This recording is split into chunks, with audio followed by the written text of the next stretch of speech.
زدنا علما وبارك لنا في علمنا وارزقنا الإخلاص بالقول والعمل كاملا ونسألك اللهم علما نافعا لا ينسى وتوفيقا دائما وصحة ويقينا آمين يا رب العالمين.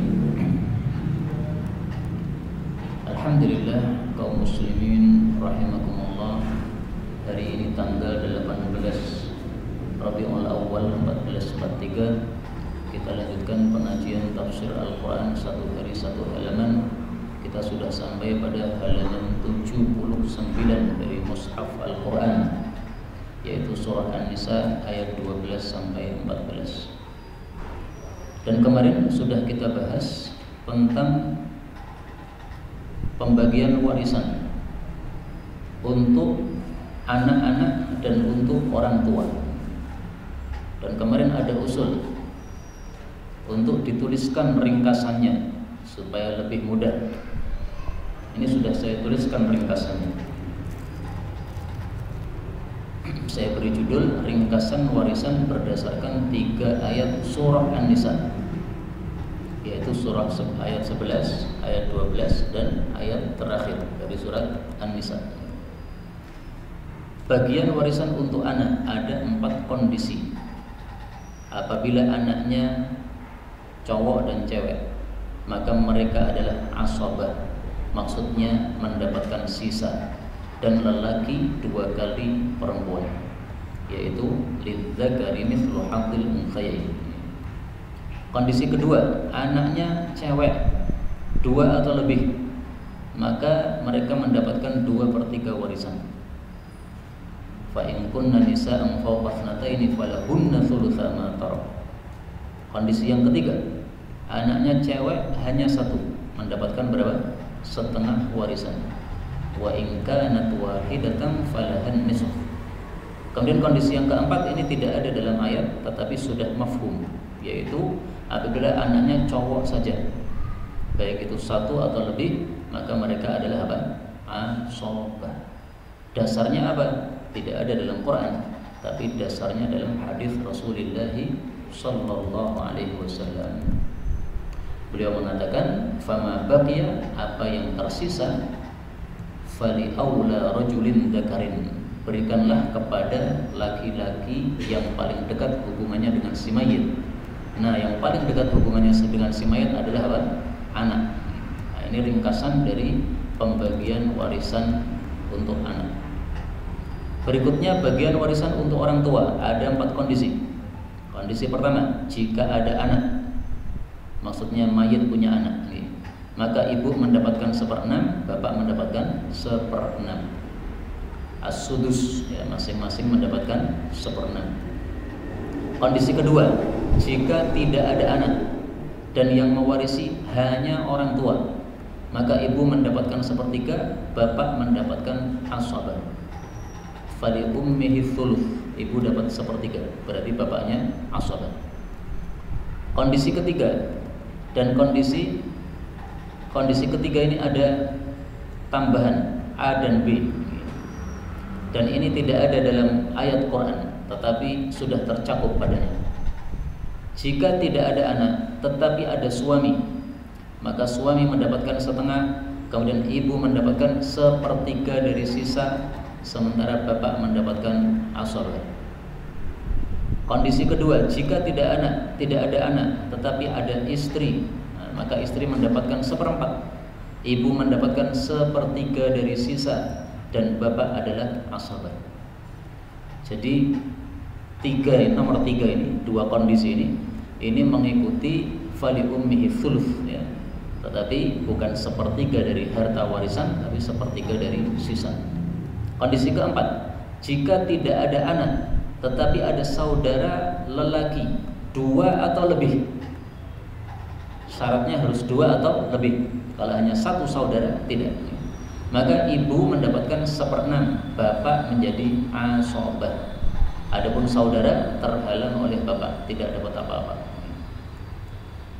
Kemudian bagian warisan untuk suami ada 2 kondisi. Nah, inilah yang akan kita bahas pada pertemuan kali ini, yaitu jika istri tidak punya anak, maka suami mendapatkan setengah dari warisan.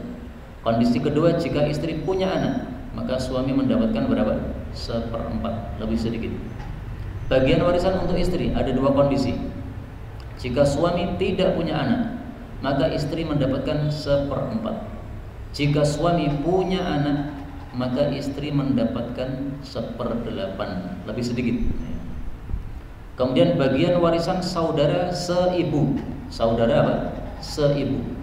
Karena saudara itu ada sekandung, sebapak, seibu. Nah, yang akan kita bahas ini nanti khusus saudara seibu saja, sebapak sekandung tidak. Ini kasusnya kasus kalala. Ada dua kondisi. Apabila hanya ada satu saudara atau satu saudari, maka satu saudara tadi mendapatkan 1/4. Apabila ada dua atau lebih saudara atau saudari, maka 1/3, mendapatkan 1/3. Tetapi dibagi rata. Rata itu maksudnya laki dan perempuan bagiannya sama, bukan laki-laki 2 kali lipat. Kemudian bagian warisan saudara sekandung atau sebapak. Nah, ini pembahasannya di akhir surat An-Nisa. Sehingga di sini saya hanya akan bacakan saja. Ada 3 kondisi. Apabila hanya ada satu saudari, maka dia mendapatkan setengah. Apabila hanya ada satu saudara atau lebih, maka mereka asobah, yaitu mewarisi semuanya. Apabila ada 2 saudari, saudari berarti perempuan ya, maka mendapatkan 2/3. Apabila ada 2 atau lebih, tapi campur, ada laki ada perempuan, maka mereka adalah asobah, dan perempuan mendapatkan separuh dari bagian lelaki. Ini ringkasan dari 3 ayat surat An-Nisa. Ini sesuai yang kemarin diusulkan setelah saya selesai pengajian. Baik, sekarang kita lanjutkan halaman 79. A'udzu billahi as-sami'il 'alim minasy syaithanir rajim min hamzihi wa nafthihi wa nafthihi. Walakum nisfu ma taraka azwajukum in lam yakul lahunna walad fa in kana lahunna waladun falakum ar-rubu' mimma tarakna min ba'di wasiyatin yusina biha aw dayn ولهن الربع مما تركتم إن لم يكن لكم ولد فإن كان لكم ولد فلهن الثمن مما تركتم من بعد وصية توصون بها أو دين وإن كان رجل يورث كلالة أو امرأة وله أخ أو أخت فلكل واحد منهما السدس فإن كانوا أكثر من ذلك فهم شركاء في الثلث من بعد وصية يوصي بها أو دين غير مضار وصية من الله والله عليم حليم تلك حدود الله ومن يطع الله ورسوله يدخله جنات تجري من تحتها الأنهار خالدين فيها وذلك الفوز العظيم ومن يعص الله ورسوله ويتعد حدوده يدخله نارا خالدا فيها وله عذاب مهين. الحمد لله رب العالمين اللهم ارحمنا بالقرآن آمين. Pada ayat-ayat yang kita baca ini ada satu kata yang bisa dibaca dengan 2 bacaan, yaitu pada kata-kata yusa boleh dibaca yusi, sebagaimana ayat yang ke-11 boleh dibaca yusi atau yusa, ya, dibolak-balik semuanya boleh. Adapun tafsirnya secara ringkas, Allah Subhanahu wa taala mengatakan walakum, dan bagi kalian, maksudnya para suami, nisfu, separuh, ma taraka, apa yang meninggalkan, azwajukum, istri-istri kalian. Syaratnya apa? Illam yakun, apabila tidak ada, lahunna, bagi istri-istri tadi, waladun, anak. Bagaimana kalau punya anak? Fa in kana lahunna waladun, maka jika bagi istri itu ada anak, falakumur rubu'u, maka kalian mendapatkan 1/4 mimma tarakna, dari apa yang mereka tinggalkan atau mereka wariskan. Kapan itu mewarisi itu? Mim ba'di wasiyatin, setelah wasiat, yusina biha, yang mereka mewasiatkannya, audainin, atau hutang. Walahunna, dan bagi mereka, maksudnya para istri, ar-rubu'u, seperempat, mimma taraktum, dari apa yang kalian tinggalkan wahai suami. Kapan itu? Illam yakun, jika tidak ada, lakum, bagi kalian, waladun, anak. Bagaimana kalau punya anak? Fa in kana lakum, maka jika ada bagi kalian, waladun, anak, falahunna, maka bagi mereka para istri, athumunu, 1/8, mimma taraktum, dari apa yang kalian tinggalkan. Kapan mendapatkannya? Mim ba'di wasiyatin, setelah wasiat, tusuna biha, yang kalian berwasiat dengannya, audainin, atau setelah hutang. Baik, sampai di sini karena ayatnya panjang saya potong. Berarti ayat ini membahas warisan untuk suami dan istri. Dan bagian warisan suami istri adalah bagian warisan paling gampang dalam ilmu faraid. Kenapa? Hanya ada 2 kemungkinan. Adapun bapak, anak, kemarin kan ada banyak kemungkinan ya, ada 4 kemungkinan, nah, sehingga agak susah. Tapi untuk bapak untuk suami sama istri hanya ada 2 kemungkinan. Kemungkinan pertama, istri saya mati dan dia punya anak, maka saya mendapatkan jatah yang banyak, yaitu berapa? Separuh. Kemungkinan kedua, kok separuh? Berapa? 1/4. Kemungkinan kedua, istri saya mati, dia tidak punya anak, otomatis jatah saya menjadi lebih banyak, yaitu mendapatkan 1/2. Kenapa? Ketika dia punya anak kok jatah saya mengecil? Karena dia mewariskan juga kepada anak-anaknya. Begitu tidak ada anak-anak, berarti warisannya pindah kepada saya, maka saya mendapatkan 1/2. Karena itu untuk cari kaya gampang. Antum nikahi janda nenek-nenek yang kaya, kan hampir mati toh nenek-nenek gitu. Nah, begitu dia mati, antum dapat warisannya. Nah, makanya silahkan kalau mau nikahi nenek-nenek janda, gitu, tapi yang kaya. Gitu. Nah, kalau mati duluan ya wis, malaikatnya agak pilih-pilih kok. Dan tidak boleh mendoakan mudah-mudahan istriku segera mati, nggak boleh ya. Baik, sekarang bagian istri. Bagian istri juga cuma ada 2 kemungkinan. Kemungkinan pertama, saya mati, saya punya 5 anak, nah, maka istri saya jatahnya sedikit, 1/8. Kalau saya mati tapi saya tidak punya anak, maka istri saya jatahnya tambah menjadi berapa? 1/4. Jadi suami itu antara 1/2 atau 1/4. Kalau istri antara 1/4 dengan 1/8.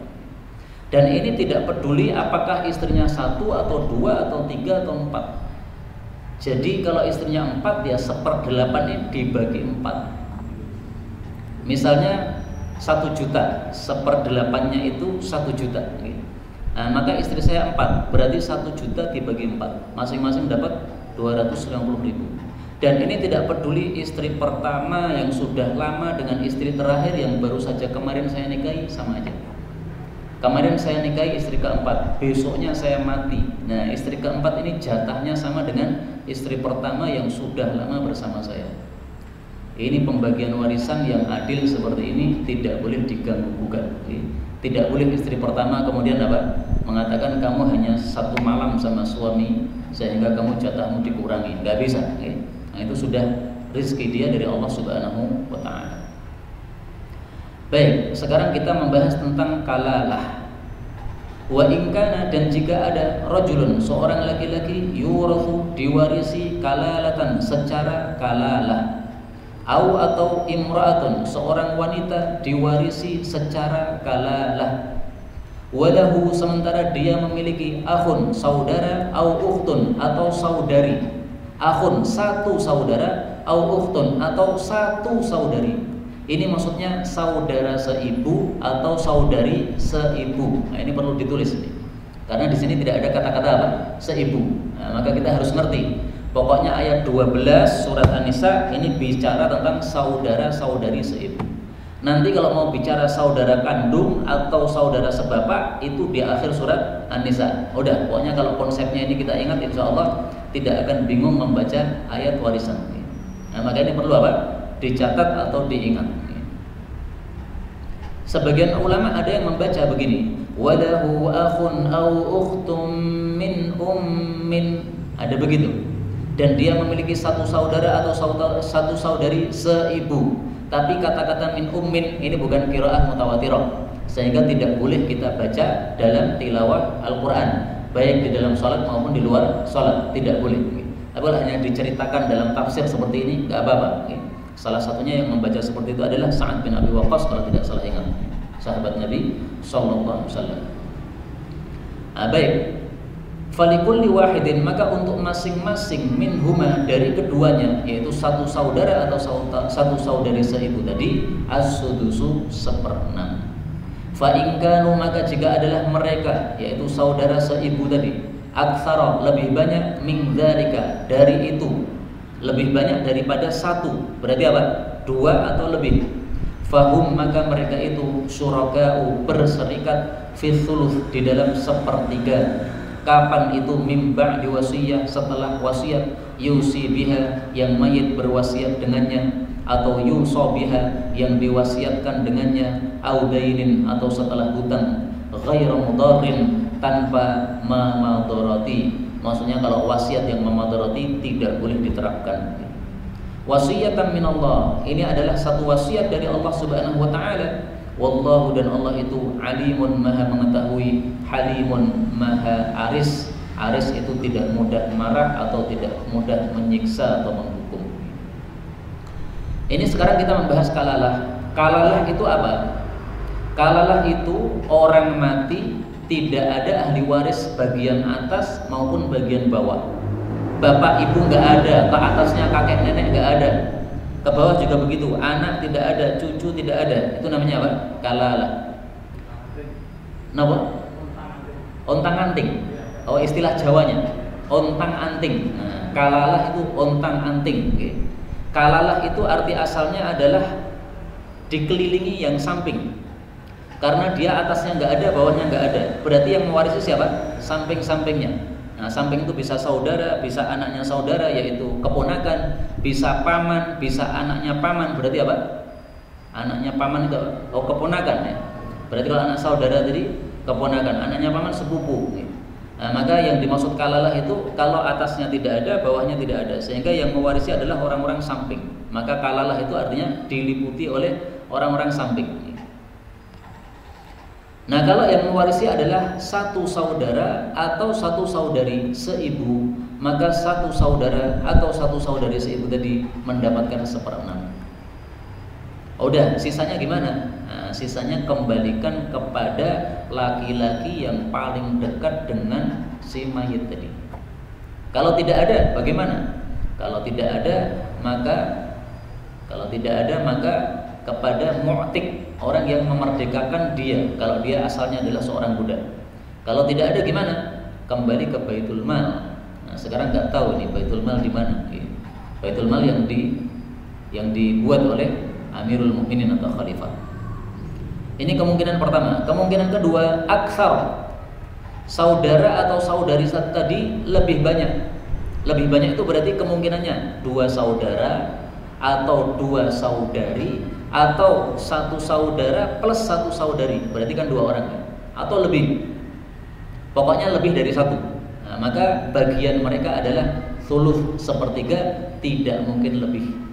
Nah, maka untuk bagian saudari seibu ini juga gampang, karena ada kalanya sudus 1/6, ada kalanya thuluth, yaitu apa? 1/3, cuma itu aja. Dan cara membaginya ini unik, syuraka, syarikat. Syarikat itu maksudnya laki perempuan sama hukumnya. Jadi ini hukum khusus untuk saudara seibu atau saudari seibu. Dalam kasus-kasus yang lain, semuanya selalu laki-laki bagiannya 2 kali lipat daripada perempuan. Maka ini hukum khusus yang tidak ada pada masalah-masalah yang lain. Nah, sehingga perlu kita pahami perbedaan-perbedaan seperti ini. Kemudian di sini Allah mengatakan ghairu mudhar, tidak boleh memadarati. Sehingga kalau wasiatnya bersifat memadarati, tidak bisa diterapkan. karena Rasulullah SAW sudah bersabda, la darara wa la dirara, tidak boleh memadarati dan tidak boleh saling memadarati. Hadis riwayat Ibnu Majah sahih. Termasuk wasiat yang memadarati adalah kalau seseorang yang mati, sebelum mati dia wasiat memberi untuk ahli waris. Ini termasuk madarat seperti ini. Kenapa? Karena ahli waris itu sudah dapat jatah, sehingga kalau dia ditambahi jatah wasiat berarti memadarati yang lain. Maka tidak boleh saya mati misalnya, saya sangat cinta kepada anak saya yang pertama, saya katakan nanti saya wasiatkan ya, kalau saya mati anak saya yang pertama ditambahi 5 juta. Tidak boleh. Ini termasuk apa? Madarat. Karena Rasulullah SAW bersabda, fala wasiyata liwarithin. Innallaha, sesungguhnya Allah, a'ta kulli haqqin haqqah, sudah memberikan kepada setiap yang punya hak akan haknya. Fala wasiyata liwarithin, maka tidak boleh lagi memberi wasiat untuk ahli waris yang sudah dapat jatah dari Allah Subhanahu wa taala. Anak sudah ada jatahnya kan? Nah, berarti dia waris, dia ahli waris. Jadi wasiat itu bolehnya hanya untuk selain ahli waris. Tapi wasiat ini tidak sah kecuali dari orang yang berakal. Kalau ada orang gila berwasiat, tidak sah. Nanti kalau saya mati, maka saya wasiatkan ini harta untuk tetangga saya, atau untuk imam masjid, atau untuk tidak sah begitu. Karena dia orang yang gila sehingga perkataannya tidak terpakai. Kemudian Allah Subhanahu wa taala menegaskan, tilka, itulah hududullah, batasan-batasan Allah. Maksudnya jangan dilanggar. Wa may yuti'illah, dan barang siapa yang taat kepada Allah wa rasulahu, dan rasulnya, yudkhilhu, Allah akan memasukkannya jannatin, beberapa jannah, tajri, yang mengalir, min tahtiha, di bawahnya, al-anhar, sungai-sungai, khalidina, mereka kekal, fiha, di dalamnya, wadzalika, dan itulah al-fawzul azim, keberuntungan yang besar. Jadi maksudnya di sini Allah menegaskan pembagian warisan itu batasannya Allah, jangan dilanggar, jangan diakal-akali. Ini sudah ketentuan dari Allah, sudah pasti tidak boleh diubah-ubah. Meskipun kemarin saya contohkan ya, satu anak laki-laki gila, satu anak perempuan doktor. Ini doktor tetap bagiannya separuh dari anak laki-laki ya. Meskipun si dokter tadi menjadi tulang punggung keluarga tersebut, dia menghasilkan uang banyak sehingga menghidupi orang tuanya, sama saja nanti kalau orang tuanya mati, tetap yang lebih banyak mendapatkan jatah adalah yang laki-laki yang gila tadi. Tapi kita ambil beberapa faedah. Faedah yang pertama, Allah mengatakan hududullah, batasan Allah. Ada sabda dari Nabi bahwasanya batasan Allah itu tidak boleh dilanggar. Rasulullah SAW bersabda, Innallaha ta'ala hatta hududan fala ta'taduha. Sesungguhnya Allah Subhanahu wa ta'ala sudah memberikan batasan-batasan, maka janganlah kalian melanggar batas-batas tersebut. Ta'taduha. Sesungguhnya Allah Ta'ala telah memberikan batasan-batasan, jangan melanggarnya. Allah telah memberikan faridah-faridah, kewajiban-kewajiban, jangan disia-siakan. Mengharamkan perkara-perkara, maka jangan diterjang. Meninggalkan beberapa perkara, maksudnya tidak dibahas oleh Allah, tanpa Allah lupa. Akan tapi karena rahmat dari Allah untuk kalian, maka terimalah dan jangan dibahas-bahas, karena sudah jelas hukumnya boleh. Hadis riwayat Hakim, derajatnya meskipun dhaif menurut Syekh Albani, tapi sahih menurut Imam Nawawi. Ini hadis kan ada dalam Arba'in Nawawiyah. Arba'in sudah sampai mana, Mas? Yang kajian Arba'in di sini sudah sampai hadis berapa? Oh, baru hadis 4. Nah, nanti hadis 30 antum akan temui hadis ini. Nah, nanti antum coba tanyakan, ini hadisnya didhaifkan Syekh Albani, ini gimana? Jangan bertanya ngetes ya, pengen tahu aja penjelasan lebih lengkap. Ini kenapa kok hadisnya didhaifkan oleh Syekh Al-Albani rahimahullah. Tapi Imam Nawawi menjamin semua 42 hadis dalam Arba'in itu derajatnya apa? Sahih menurut Imam Nawawi. Tapi menurut yang lain bisa dhaif, silahkan, gak ada masalah, beda pendapat. Dan kemudian faedah berikutnya, di sini Allah tegaskan taat kepada Allah dan Rasulnya masuk jannah. Berarti syarat masuk jannah sebenarnya ringkas, taat Allah, taat Rasul. Hanya memang konsekuensinya banyak. Taat Allah, taat Rasul itu berarti harus mempelajari hukum-hukum Allah dan hukum-hukum Rasul. Maka kita harus pelajari Quran. Karena kalau tidak pelajari Quran, bagaimana mungkin bisa taat kepada Allah dan Rasul Shallallahu Alaihi Wasallam? Dan ini menurut para ulama, taat Allah, taat Rasul itu adalah qarinatan, dua yang digandengkan. Kalau sudah digandengkan itu tidak boleh dipisah-pisah. Ketika kita hanya melakukan satu, tidak diterima oleh Allah Subhanahu wa Ta'ala. Masih ingat dulu ya, saya sampaikan dari kitab Tanbihul Ghafilin. Ini adalah satu kitab yang saya sukai untuk ceramah khutbah Jumat. Tapi antum harus hati-hati, di sini banyak hadis yang dhaif. Nah, sehingga kalau mau beli Tanbihul Ghafilin, ini harus membeli yang sudah ada takhrij hadisnya. Kata kuncinya makrunah, yang digandengkan oleh Allah Subhanahu wa Ta'ala. Thalathu ayatin, ada 3 ayat. Nazalat makrunatan bi thalathin, yang turun sudah digandengkan dengan 3 yang lain. La yaqbalullahu wahidatan minhun, Allah tidak akan terima salah satu darinya bi ghairi qarinatiha, tanpa gandengannya. Awwaluha qauluhu ta'ala, yang pertama adalah wa aqimus salata wa atuz zakat, menegakkan salat sama membayarkan zakat. Ini enggak boleh dipisah. Faman shalla, barang siapa yang maunya salat saja, walam yu'addi zakat, tidak mau membayar zakat, lam tuqbal minhu shalah, salatnya tidak diterima oleh Allah Subhanahu wa Ta'ala. Jadi salatnya sia-sia. Watsani qauluhu ta'ala, adapun yang kedua, wa atii'ullah wa atii'ur rasul, taat Allah, taat Rasul. Faman ata'a Allah, siapa yang taat Allah, walam yuti'ir rasul, tidak taat Rasul, lam yuqbal minhu, tidak diterima darinya. Jadi hanya maunya Quran, tidak mau sunnah, tidak mau hadis, maunya tafsir, tidak mau hadis, ini sesat sama saja. Karena hadis itu penjelasan untuk Quran. Wasalis, yang ketiga adalah anishkurli wali walidayk, terima kasihlah kepada saya Allah dan kepada kedua orang tuamu. Faman syakarallah, siapa yang maunya berterima kasih kepada Allah, walam yashkur li walidayk, tidak mau berterima kasih kepada kedua orang tua, lam yuqbal minhu, juga tidak diterima oleh Allah Subhanahu wa Ta'ala. Ini perlu diingat-ingat ya. Aqimus shalah wa atuz zakat, ati'ullah wa ati'ur rasul, anishkurli wali walidayk, ya, ingat 3 ini. Faedah berikutnya, di sini Allah mengatakan jannatin, Allah akan memasukkannya ke dalam jannah. Ini jamak. Berarti jannah itu jumlahnya tidak hanya 1, tapi banyak. Sehingga kita tidak usah putus asa, karena Allah itu rahmatnya luas dan jannahnya banyak. Meskipun kita tahu kita ini punya dosa-dosa, barangkali juga kita ada di antara kita yang pernah mengalami masa lalu yang gelap.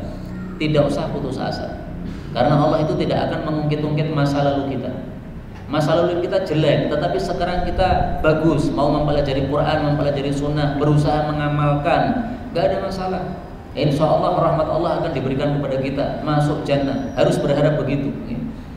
Nah, sekarang kita lihat dalilnya sabda Nabi SAW bahwa jannah itu banyak, tidak hanya 1. Jinanun. Rasul SAW bersabda, innaha laysat bi jannah wahidah, surga itu tidak hanya 1 jannah, walakinnaha jinanun katsira, tetapi jannah itu sangat banyak. Wa inna Harithah, dan sesungguhnya Harithah, anakmu yang mati syahid itu, la fil firdausil a'la, sungguh ditempatkan pada firdaus yang tertinggi. Hadis riwayat Bukhari. Nah, firdaus ini adalah jannah yang paling atas. Jannah yang paling atas itu tandanya atapnya itu adalah singgasana Allah. Jadi singgasana Allah itu menjadi atapnya surga. Maka kalau berada di bawah singgasana Allah langsung, itu namanya surga firdaus. Kita minta kepada Allah supaya Allah memberikan kita surga firdaus. Amin ya rabbal alamin. Kemudian di sini disebutkan juga al-anhar, sungai-sungai. Berarti sungainya jannah itu beraneka ragam, tidak seperti sungai dunia. Sungai dunia kan cuma ada 2, ada yang asin, ada yang tawar. Sudah itu, gak ada yang lain. Tapi di surga, mari kita lihat sabda Nabi sallallahu alaihi wasallam. bahr.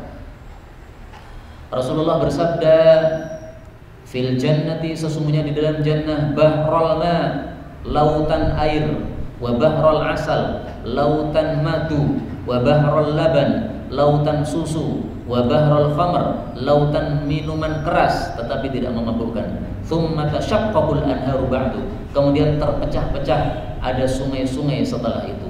Hadis riwayat Tirmidzi sahih. Ini alhamdulillah di dunia tidak ada sungai susu, tidak ada sungai madu. Kalau ada itu nggak ada yang orang jualan susu, nggak akan laku. Madu-madu herbal itu nggak laku semua. Dan ini ada rahasia. Saya mendengarkan seseorang mengatakan setelah pandemi mulai lenyap ini atau apa virusnya mulai menghilang ini, madu mulai kurang laku nih. Nah dulu ketika pandemi, masya Allah setiap hari ada yang beli, setiap hari laku banyak. Nah, maka ini berita sedih bagi orang-orang yang jualan madu. Ya nggak apa-apa, yang penting apa? Virusnya hilang, pengajiannya jadi lancar lagi.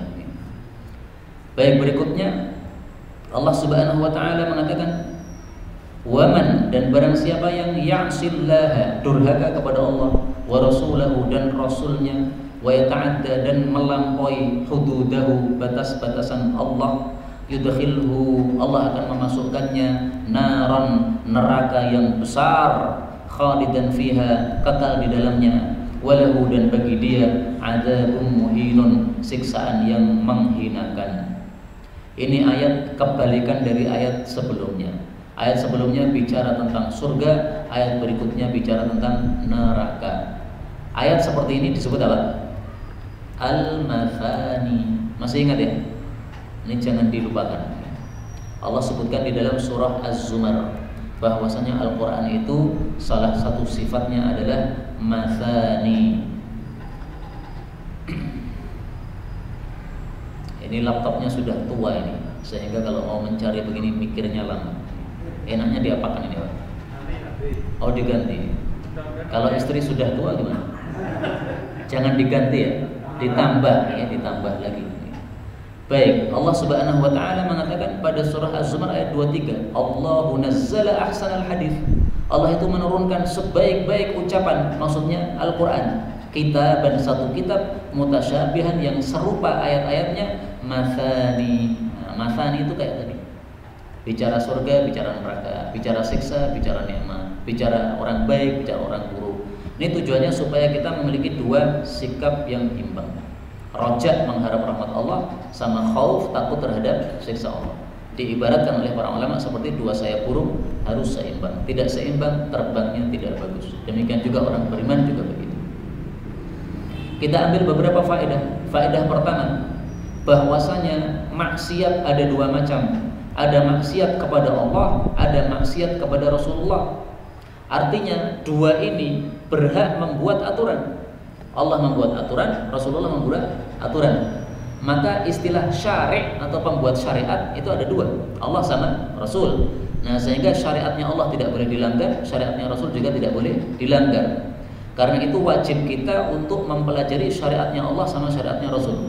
Kenapa? Kalau tidak kita pelajari, pasti kita akan melanggar-langgar. Rata-rata umat Islam sekarang ini kenapa melanggar aturan? Karena tidak mempelajari aturan. Perempuan-perempuan yang KTP-nya Islam tapi nggak pakai jilbab. Kenapa nggak pakai jilbab? Karena nggak paham bahwasanya itu apa? Aturan Allah Subhanahu Wa Taala, nggak ngerti. Sehingga mereka menganggapnya biasa aja. Orang wanita memang sudah biasa tidak pakai jilbab. Nah, padahal kalau mereka pelajari aturannya, mereka tidak akan berani membuka rambutnya di hadapan orang lain.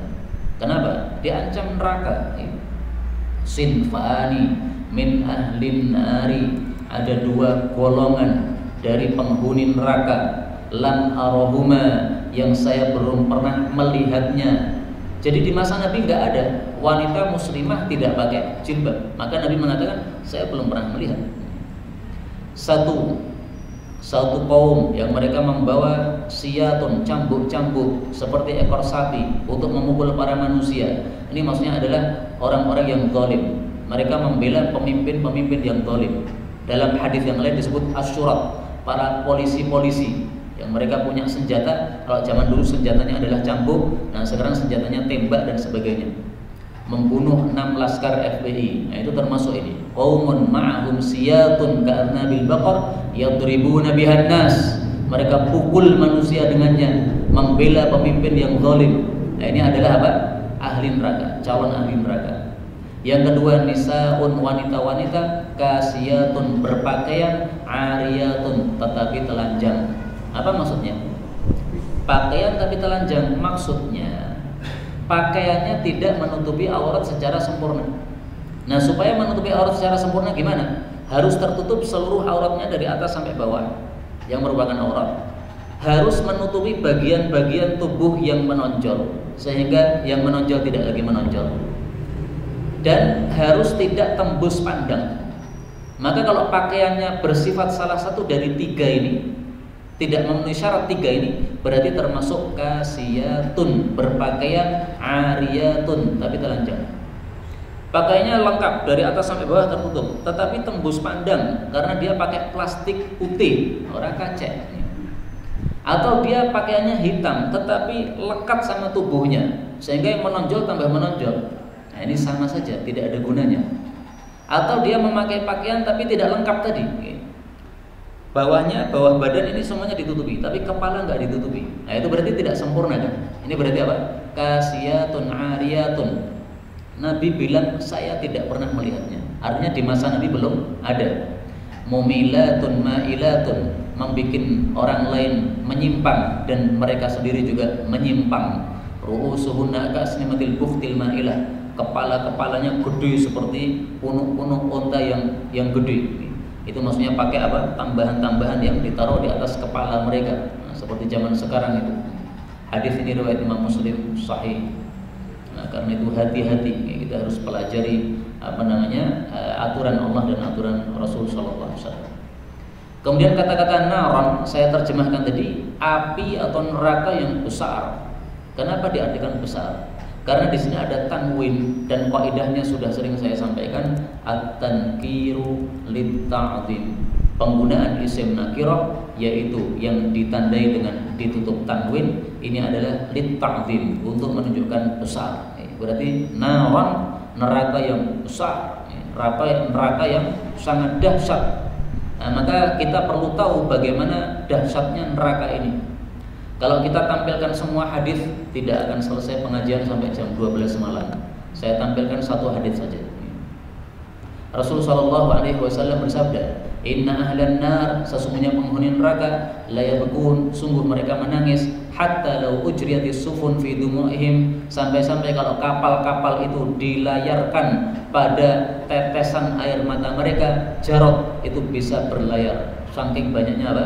Tetesan air mata. Wa innahum la yabkunad dam, dan sungguh mereka itu menangiskan darah. Jadi bukan air mata lagi. Saking sudah habis, mengering, akhirnya menjadi apa? Darah yang keluar.